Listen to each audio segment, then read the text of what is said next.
Good morning. This is Miss Millie, author Millie L. McGhee-Morris.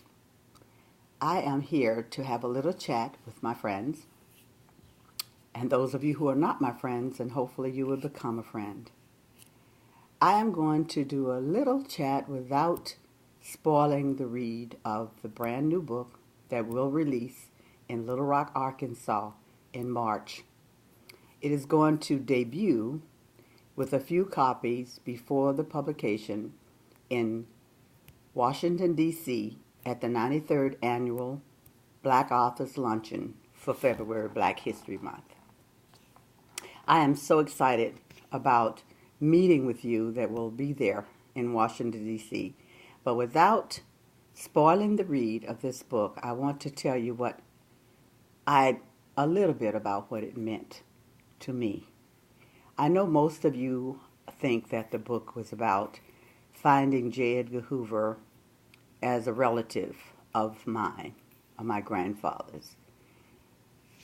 It was J. Edgar Hoover passing for white in 2000.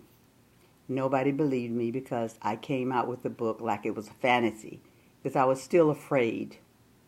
I was afraid to tell the truth because even though J. Edgar Hoover was not of this world anymore, I was still frightened. When my grandfather told me that story and told me about the two murders in the family, it shook me up as a 10-year-old, and it stayed with me for a long time. I'm so happy that I'm free.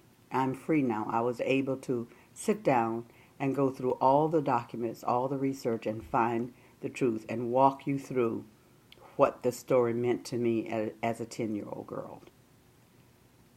The most important thing is that I did find that J. Edgar Hoover is the grandson of a slave woman. I want to first start talking to you about what was really intriguing and exciting for me. This story was bigger than, as one lady said on the radio to me, this story is bigger than you.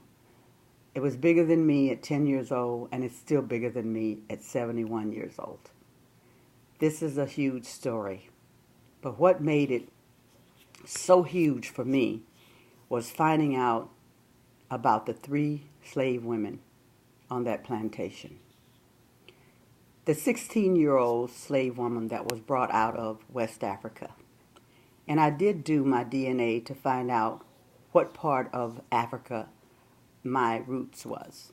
And it was West Africa, and it was the Guinea tribe. I went on internet to take a look at the people of West Africa, and it was like looking into a mirror. The chills that I got looking at my family still alive in West Africa. They've had some tough times, but they're still there, and it was like looking in a mirror.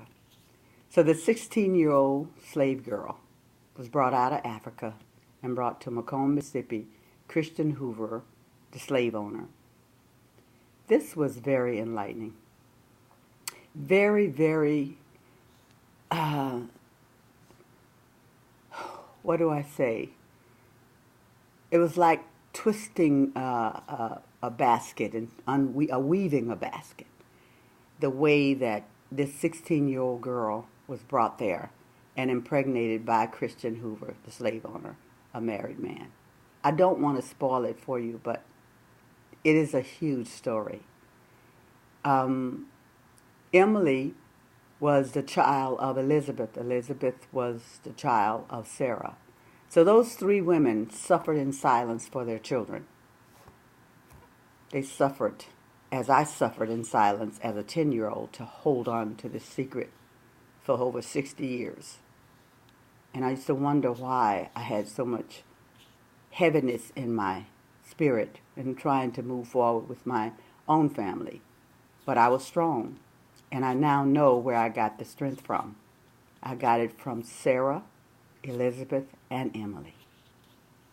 So I hope you enjoy the read, because I certainly enjoyed going through every piece of document that I found in Salt Lake City to bring you this story. And the title of the book now is not What's Done in the Dark. The title is Shocking Truth Lies. Exactly what it says. Shocking because I was solely shocked when I went through and found all the documents that told the entire story of the two murders in the family, of how J. Edgar Hoover went through life trying to hide who he was. But he was so entangled and woven into the lives of Ivy Hoover and his mother, Annie Hoover, that he couldn't hide. And Dickinson Hoover, his white father, how he treated him. I honestly can't wait for you to have a good read and to see for yourself the truth finally coming to light. It is a story to behold. I look forward to hearing your reviews. I look forward to meeting you and signing books for you. Happy Black History Month 2019, February 2019.